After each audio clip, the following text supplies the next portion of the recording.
Ya kemarin tuh ada beberapa kondisi di mana gue kecewa sebenarnya. Kalau gue ngeliat Marc Marquez ini apa ya? Ya itu sama kayak Martin ini udah mulai bisa kontrol emosi ini gitu kan. Betul. Dan akhirnya Marquez pun cerdik pada dia melakukan serangan di mana ini apa ya kelemahannya Bagnaya pada.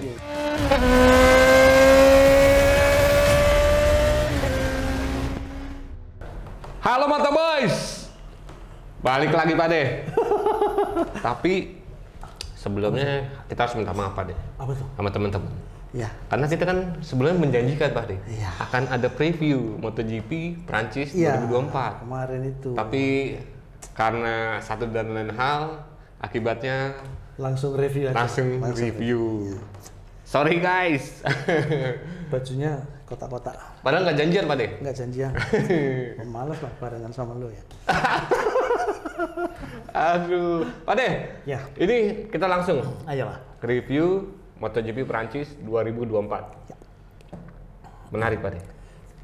Ya kemarin tuh ada beberapa kondisi di mana gue kecewa sebenarnya. Kecewa. Oh, tadi dulu sebelum kecewa kita gas nggak nih Pade? Oh iya, gas dulu ya. Gas dulu ya. Gas dulu ya. Gas. Oke, Pade. Ini kecewanya kenapa Pade? Bisa teman-teman bisa mungkin bisa tahu deh. Jadi gini,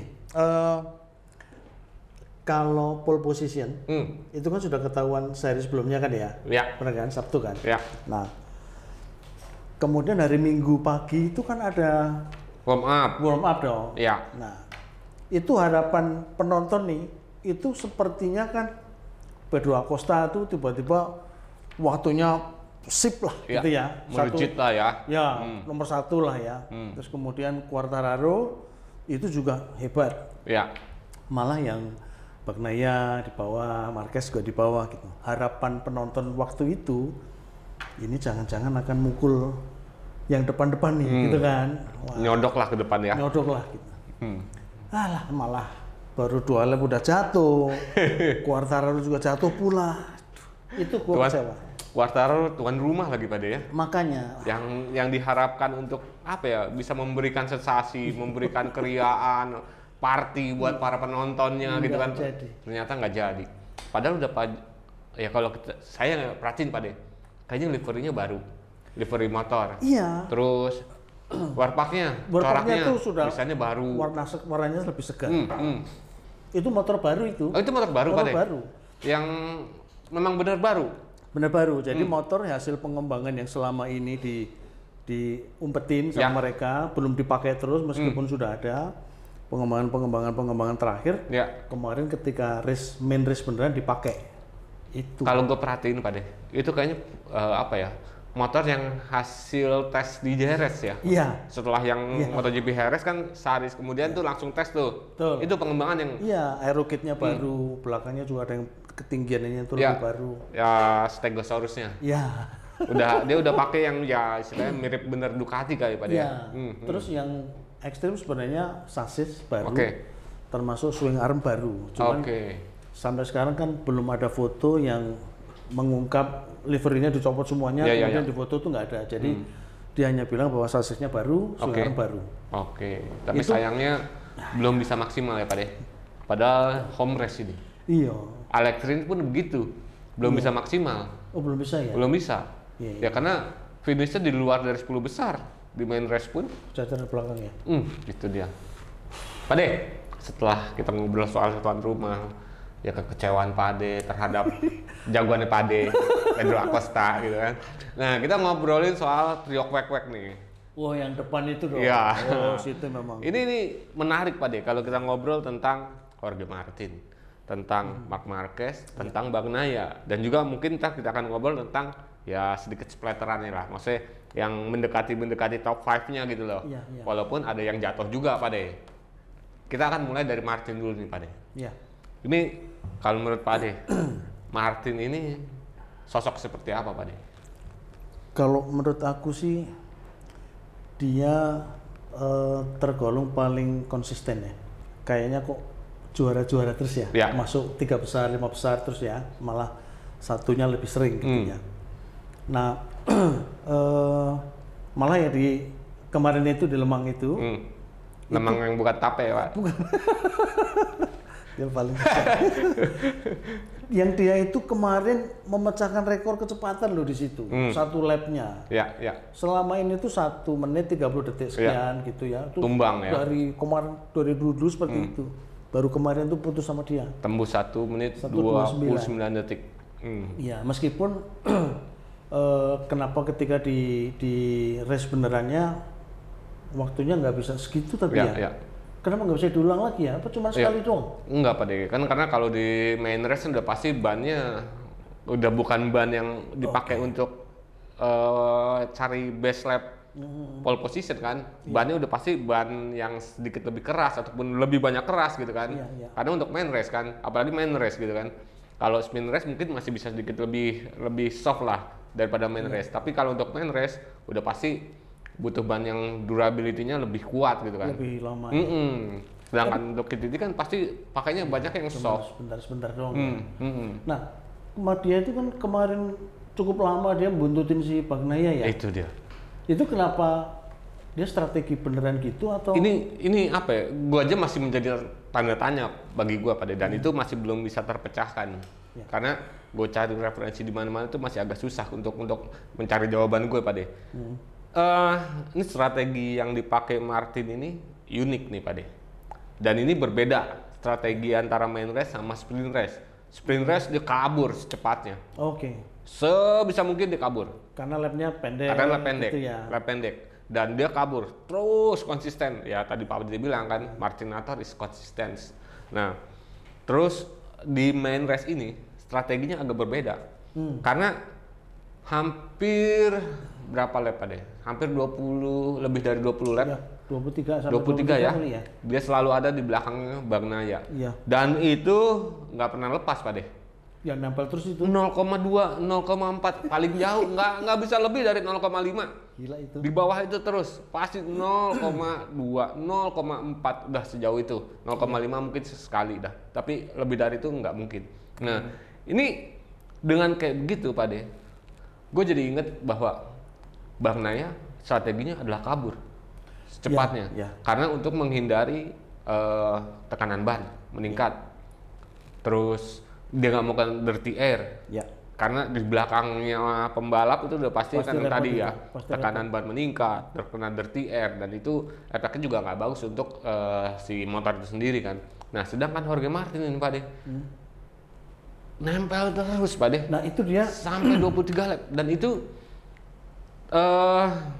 kalau kita lihat dari data lap ya, dari data lapnya Jorge Martin dan juga Pecco Bagnaia, ini dua-duanya juga konsisten Pak De. Iya betul. Selama ya kita nggak usah hitung dari lap 1 sampai lap 2 sampai lap 3 lah, tapi udah pertengahan lap sampai menjelang akhir lap itu catatannya 131, 132 pun di awal-awal itu ya. Tapi selebihnya 131 dan itu sampai di akhir lap 131 mainnya di 4, 131,5. Ya. Begitu terus tuh dua-duanya Pak De. Nah itu si Martin kan sebenarnya nunggu lama itu kan nunggu si Bagnaia melakukan kesalahan gitu ya, melebar dikit apa-apa gitu. Sebenarnya tapi Bagnaia nggak ada bikin kesalahan. Makanya akhirnya di lap ke-23 gitu kan. Mau nggak mau gua harus ngegas nih gitu kan. Dan lap berikutnya baru akhirnya dia berhasil sepenuhnya mengambil takeover dari Bagnaia kan. Padahal ya itu dia udah berharap ayo ini Bagnaia melakukan kesalahan, jangan sampai gue yang ngelakuin kesalahan kayak di Jerez gitu kan. dia yang melakukan kesalahan akhirnya dia yang out gitu kan. Nah ini dia berharap dari Bagnaia melakukan kesalahan, tapi ternyata Bagnaia sendiri nggak melakukan kesalahan gitu kan. Ini menjadi menarik Pak De, bahwa wah ini apa ya, Martin sendiri bilang bahwa Bagnaia di depan ini bagus dan gue suka sebagai referensi karena bisa menjadi referensi untuk lap time-nya, untuk ya titik pengereman, racing line semua bisa, itu dijadikan ya itu referensi bagi Martin nih Pak De. Tapi ujung-ujungnya ya lewat juga akhirnya berhasil juga Jorge Martin nih. Mulai dari pole position, mulai dari sprint race, mulai dari akhirnya sampai ke main race ini dia selalu yang menjadi yang pertama gitu kan Pak De. Ini juga apa ya, kayaknya Wah, top lah, gue bilang Martin. Kalau yang, tapi ketika dia finish, Bagnaia kenapa mukanya gitu ya? Kayak sepet gitu. Ya iyalah. Ya pada aja coba ngerasain. Udah diambil Martin nih, ya kan? Di 3 lap terakhir diambil Martin. Dan terus di lap terakhir disikat pula sama Marquez. Ujung-ujungnya, ya waduh. Aduh gitu loh. Tapi di luar dari itu, gue ngeliatnya Bagnaia tuh puas lah. Nanti kita ngomongin Bagnaia Pak.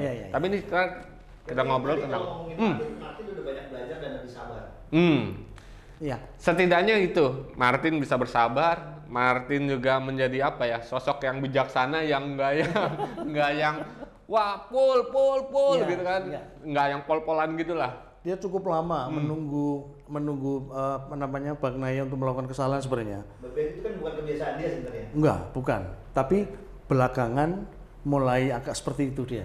Karena kalau dia bilang sendiri apa ya, gue tuh banyak keraguan. Kalau Martin bilang banyak keraguan dari diri gue sendiri bahwa sebenarnya gue bisa apa enggak gitu kan. Nah tapi kalau ngelihat dari cara bermain Martin di ya Le Mans ini gitu Pak De, gue ngelihatnya Martin ini udah oke, lu udah mulai nih, bisa nih mengatur emosi lu gitu, enggak yang kayak tahun lalu yang wah gaspol gitu kan. Dan akhirnya ya apa ya, gelar juara dunianya kan sirna gitu kan. Nah makanya itu yang terjadi sama Pedro Acosta sebenarnya yang sekarang itu. Kemarin dia kan kalau di beberapa kita ngelihat di videonya yang sebelum dia jatuh itu sedikit terlalu memaksa sebenarnya gitu. Kalau dibilang Pedro Acosta ini rookie mistake pertama. Iya. Jadi ya lu kesalahan jatuhnya ya emang itu udah sudut yang sangat miring, lu ambil di tikungan. Iya, nggak mungkin seharusnya. Dan lu masih ya apa ya Pak De? Masih kepedean untuk ngebrek, masih kepedean mau buka gas gitu kan? Ya udah. Nggak bisa di situ. Ban depannya udah pasti hilang. Kehilangan grip udah Pak De.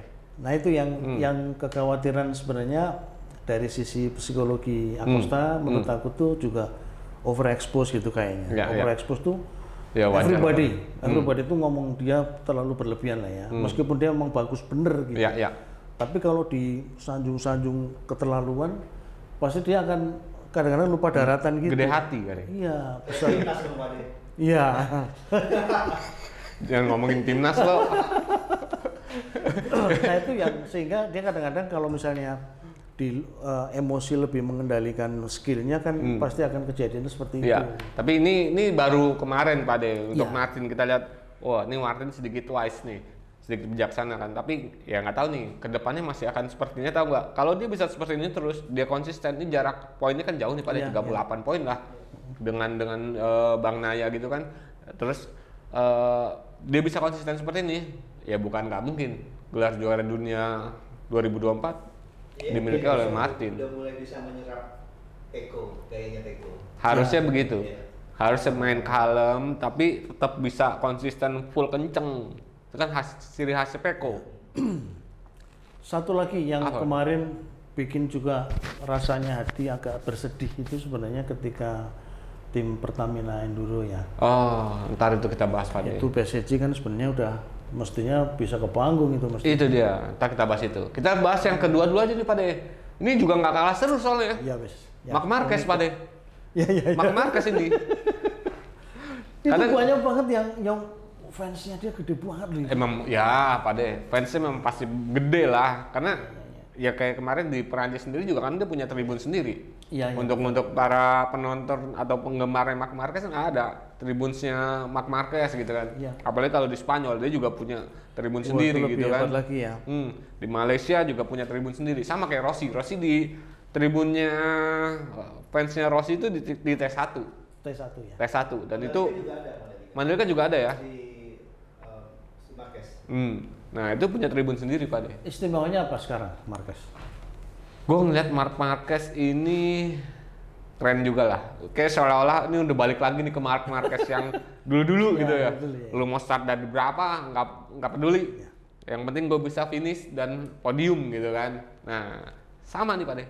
Kayak yang di Le Mans ini itu gue ngeliat sprint race lu start 13, finish kedua. Main race lu start 13 juga kan? Iya. Lu finish kedua juga gitu kan. Betul. Ini gila lu itu. Gila sih sebenarnya Pak De. Dan yang menjadi menarik nih Pak De bahwa kalau gue ngeliat Marc Marquez ini apa ya? Yaitu sama kayak Martin nih udah mulai bisa kontrol emosi ini betul, gitu kan. Betul. Udah mulai banyak belajar dari Bagnaia juga jangan-jangan Pak De ya. Iya. Gue ngeliatnya yang istilahnya ya lu kalem. Ya, tenang gitu loh kan. Menahan diri sebentar untuk menang berikutnya. Iya, gitu. Karena gue ngeliat ya itu secara kalau kita buka data Pak De untuk best lap ataupun ya lap time-nya ya selama balapan gitu ya. Ini antara ketiganya nih Bagnaia, Martin dan juga Pecco main di 1.31.4 sampai 3.1.6. Berkutat di situ aja. Berkutat di situ aja. Dan yang terutama di 4 lap terakhir lah ya. Ini Marquez selalu lebih cepat daripada Martin dan juga Pecco. Makanya akhirnya bisa nempel kan Pak De. Betul. Dan juga sebenarnya apa ya? Ini ya sebagai seorang pembalap gitu kan. Dia pengen berharap gue bisa mengambil kesempatan. Ya, betul. Kayak ya itu.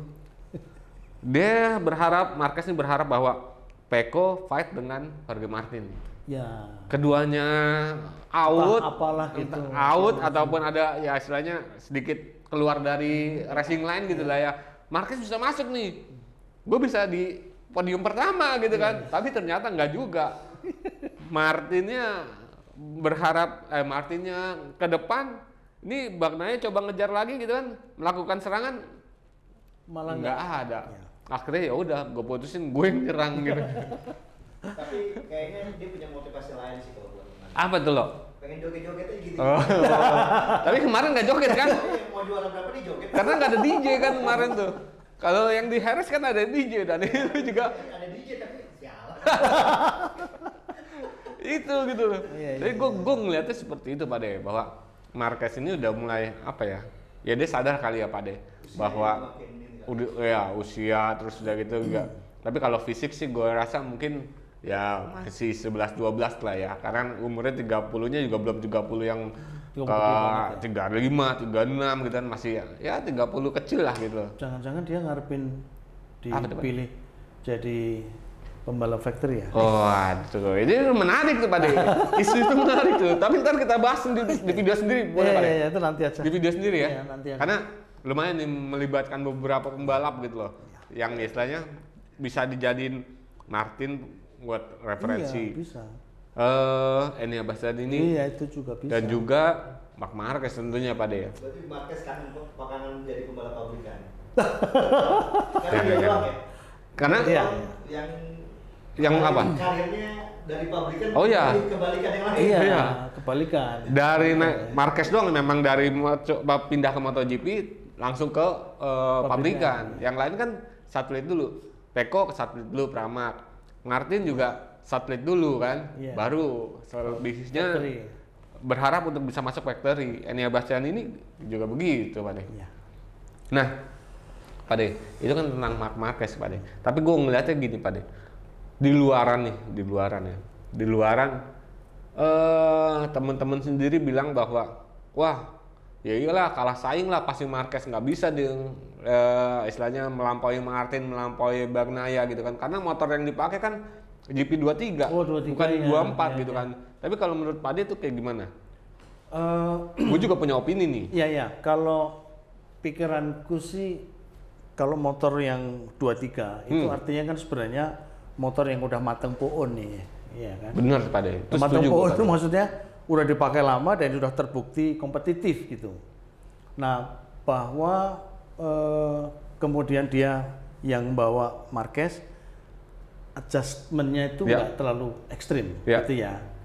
Nah, kalau misalnya kemudian diklaim bahwa 23 kalah sama 24, menurutku sih ya enggak sih.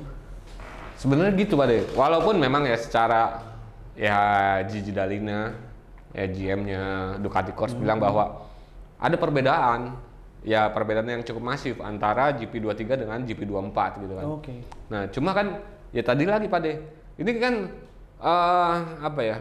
GP24 ini motor yang masih dikembangkan. Masih dalam proses pengembangan. lu pengembangannya salah ya akhirnya juga motor itu performanya nggak akan bagus, nggak akan maksimal. Ketika lu pengembangannya baik, pengembangannya searah gitu ya, dengan gaya balapnya si pembalap gitu kan, baik itu Jorge Martin, baik itu Bagnaia, baik itu Bastianini gitu ya. Ketika lu mengembangkan dengan benar, ya hasilnya baik. Arahnya bagus ya. Arahnya bagus, tapi kan ya ada yang nggak bagus sih. Itu dia. Ya ada merek lain yang. Oh ada. Ada merek lain yang sudah habis-habisan di situ mengklaim bahwa ini baru. Ketika dites memble juga. Waduh, jangan kayak begitu. Ya. Nah, tapi kalau gua masuk 2024 termasuk yang kemarin sprint race Pecco apes di motornya. Iyalah. Salah satunya itu. Ya. Iya. Di 2000 motor pakai GP24 resiko-resikonya. Ya, belum bisa pas waktu itu ya. Banyak resiko. Ya lu sebagai itu dia tadi motor yang masih dikembangkan, masih dalam proses pengembangan. Ya semuanya kan masih perlu ya upgrade ini, upgrade itu gitu kan. Tapi kan GP23 kan enggak. Ini udah motor yang memang udah terbukti untuk ya motor juara dunia. Nah, tinggal menyesuaikan dengan gaya balap gitu kan. Sama seperti Marco Bezzecchi Pak De. Marco Bezzecchi di beberapa seri ya anggaplah 2-3 seri kemarin gitu kan, dia berkata bahwa gue masih menyesuaikan dengan gaya balap gue. Motor ini memang nggak se kompetitif yang dia pikirkan gitu ya. Seperti yang dia pikirkan, tapi ternyata setelah klop bisa bermain di barisan depan kan. Ya. Walaupun ujung-ujungnya kemarin di Le Mans nih kelontang 2 kali gitu kan. Iya betul. Itu sih kalau gue ngeliatnya begitu. Jadi ketika membandingkan GP2324 ya tergantung dari ridernya sendiri. Betul. Walaupun pembalap pabrikan lebih beresiko sebenarnya dengan motor barunya. Kalau gue berpikir seperti itu. Ya. Lebih beresiko. Walaupun itu motor baru tapi lebih beresiko. Beda dengan motor yang setahun sebelumnya yang memang ya motor ini masih ada alat ya atau part yang bisa disesuaikan gitu loh untuk si rider itu gitu loh. Dan proses motor baru menjadi mateng itu kan homologasinya kan bolehnya hanya setahun sekali gitu. Ya. Jadi kan lambat gitu, Ya. contohnya lambat. Ya. Jadinya nggak gimana ya. Kalau opini gue seperti itu Pak. Ya, jadi memang ya 2-3 aja kalau udah fight ya udah tinggal ngegas aja gitu kan. Sebenarnya gitu. Ya tinggal lu sesuaikan dengan gaya balap lu. Kalau gue berpikir seperti itu. Nah, Pak De, ini kita ngomongin tentang Bagnaia itu sendiri, Pak De. Iya. Bagnaia. Kalau kemarin kita bikin preview nih, gue sih sebenarnya juga nggak ngejagoin Bagnaia bisa ada di Aku juga nggak kemarin. Ataupun bahkan menang itu, gue ya dalam benak gue tuh nggak ada tuh. Karena kalau ngeliat dari beberapa ya data, terutama untuk 2 tahun terakhir lah ya, 2 tahun terakhir, Bagnaia nggak pernah finish. Di Lemang ya? Di Lemang. Bahkan kelontang dua-duanya. Yang pertama ketika dia fight sama Enea Bastianini tuh Pak De. Ya, betul. Bersama Enea Bastianini lagi mimpin gitu kan, tiba-tiba Bastianini nyodok gitu kan. Ya mungkin dia apa ya Pak De? Panik ataupun pengen ya buru-buru lagi gitu kan, bisa ke depan, ujung-ujungnya low side. Kehilangan ban depan. Di tikungan 2 tikungan terakhir kan. Aduh. Nah, di tahun kemarin begitu juga. Sama siapa tuh? Kelontang juga bareng Vinales. Oh, Vinales. Bahkan dua-duanya sempat ribut itu. Di gravel dua-duanya ribut gitu, saling dorong gitu kan ada. Nah, gue ngeliatnya ya gue nggak akan ngejagoin seorang Bagnaia untuk di Lemang ya. Ya, di Lemang ini gitu. Dan gue ngeliat ya mungkin di top 5 lah Bagnaia gitu kan. Karena ini bukan sirkuit favorit dia juga gitu kan, beda sama di Jerez gitu yang dia pede gitu bahwa ngeklaim ini sirkuit favorit gue gitu kan. Nah untuk di Le Mans sih gue kemarin enggak, tapi kenyataannya di Le Mans ini dia bisa finish ketiga ya? Finish ketiga, dan itu gue ngeliatnya juga ya oke lah. Seperti yang Pak De bilang bahwa kok mukanya asem gitu kan. Sebenarnya nggak asem juga Pak De, dia juga bahagia itu. Dia finish ketiga itu bahagia bahwa akhirnya ya step ada peningkatan lah, ada peningkatan bahwa akhirnya gue bisa finish nih. Ya, 2 tahun nggak finish, sekarang finish. Sebenarnya dia akan ceria kalau nggak dicolong sama Marquez ya. Itu dia ceria banget itu pasti. Itu dia. Dan gue apa ya? Kalau dirunut dari kejadian dari sprint race tentang Bagnaia nih Pak De. Di sprint race dia memang ada kendala dari motornya itu sendiri. Bahwa start itu dia nggak bagus gitu kan, efeknya dia melorot gitu walaupun dia start dari posisi kedua gitu ya Pak De. Tapi ya itu ada kendala dari motor. Ya kalau dia bilang ya motor ini melakukan sesuatu hal yang memang gak gue inginin gitu kan. Ya akhirnya ketika di tikungan 6 itu kan dia waduh bablas lah. Bablas demi menghindari dia possibility untuk crash. Akhirnya ya udah white lah, masuk driver lah. Ya, betul. Dan akhirnya juga dia masuk ke pit kan di sprint race. Belum diakui betul apakah gearboxnya bermasalah atau enggak. Cuma ya kalau menurut dia GP24 ini melakukan sesuatu yang di luar hendaknya dia. Dan ketika di main race Pak De, ya itu, ini strateginya udah dilakuin sama Bang Naya bahwa kabur dan gue menghindari dirty air dan gue nggak pengen ban gue ini ya meningkat gitu kan. Tapi Bang Naya mungkin juga lupa kali Pak De, bahwa ketika di Le Mans ini di main race ini ya posisi bukan sekedar posisi ya, tapi cuacanya ya kan itu nggak sepanas kemarin di Jerez gitu kan Pak De, bahwa cuaca kemarin aja ya suhu udara tuh sekitar 29 ya. Sejuk lah untuk di kita. Bukan, itu 29 itu suhu lintasan Pak De. Ya, nah, suhu udara aja 21 gitu kan. Nah, peningkatannya nggak semasif yang kalau lo di cuaca lebih dari 30 derajat gitu kan Pak De. Nah, mungkin dia lupa kali Pak De itu. Akhirnya dia push terus ya udah. Ya, ujung-ujungnya pasti kehabisan ban Pak De. Iyalah pasti. Karena ketika dia mau ngetek lagi nih, setelah di overtake sama Martin, dia mau ngetek lagi. Udah nggak bisa. Nggak bisa. Dan dia cuma berharap bahwa gue harus mempertahankan posisi sebisa mungkin di sektor 1, sektor 2, dan sektor 4. Ya. Dan ternyata nggak bisa. Martin udah dia punya apa ya Pak De? Punya ban yang sedikit lebih baik daripada Marquez ya, dan juga lebih di depan sama di buntutnya memang beda memang ya. Itu. Dan akhirnya Marquez pun cerdik Pak De. Dia melakukan serangan di mana ini kelemahannya Bang Naya Pak De. Sektor 3. Ini ya tikungan 9, tikungan berapa itu menjadi kelemahannya 8, 9 itu Bang Naya. Repot 8 dan 9. Akhirnya di overtake kan Pak De. Ya. Mau nggak mau, dan dia mau coba overtake lagi nggak bisa karena udah sulit ini.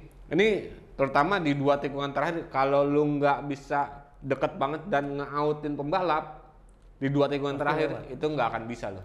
Yang ada lu akan jatuh di situ. Dan ini Bang Naya bermilih posisi 3 yang penting gue finish daripada gue kelontang lagi. Jadi 3 kali gue kelontang nih di Le Mans kemarin. Rekor juga tuh ntar dia ya. Itu dia akhirnya udah deh finish gitu kan. Kak, itu temannya si siapa Bastian? Oh, Enea Bastian ini. Itu bukannya sebenarnya dia kenceng ya? Itu dia tuh Pak De. Ini sayang banget nih. Nih kalau gue ngeliat Enea Bastian ini Pak De, harusnya dia bisa ada di podium nih. Ya, entah siapa yang kalah gitu ya. Makanya. Entah siapa yang kalah. Itu ada lagu kayak gitu tuh. Lagi melo payah nih. Melo. Enggak, jadi gini, gue ngeliatnya Enea Bastian ini harusnya bisa ada di podium. Dan istilahnya ataupun dia fight untuk podium gitu ya Pak De. Entah itu Enea Bastian ini akhirnya nggak bisa di podium ataupun dia bisa di podium, yang penting dia punya kesempatan untuk fight bersama ya trio ini gitu Pak De. Karena kalau gue ngeliat dari data lap time-nya dia Pak De, yang paling cepet tuh di 7 lap terakhir itu malah dia ya, Bastian ini tuh kan bahkan di 3 lap terakhir tuh dia sempat menciptakan best lap ya, mungkin best lap-nya itu 1 menit 31 detik 107 lah. Itu kecil banget. 31 kecil. Iya, di sementara itu baik itu Bang Naya, baik itu Marquez, baik itu Martin main di 1 menit 31,5. Jadi dengan ya 0,4 detik lebih cepat ini potensi banget gitu loh untuk si Bastian ini fight di podium. Tapi sayangnya kan karena kejadian yaitu long lap penalty.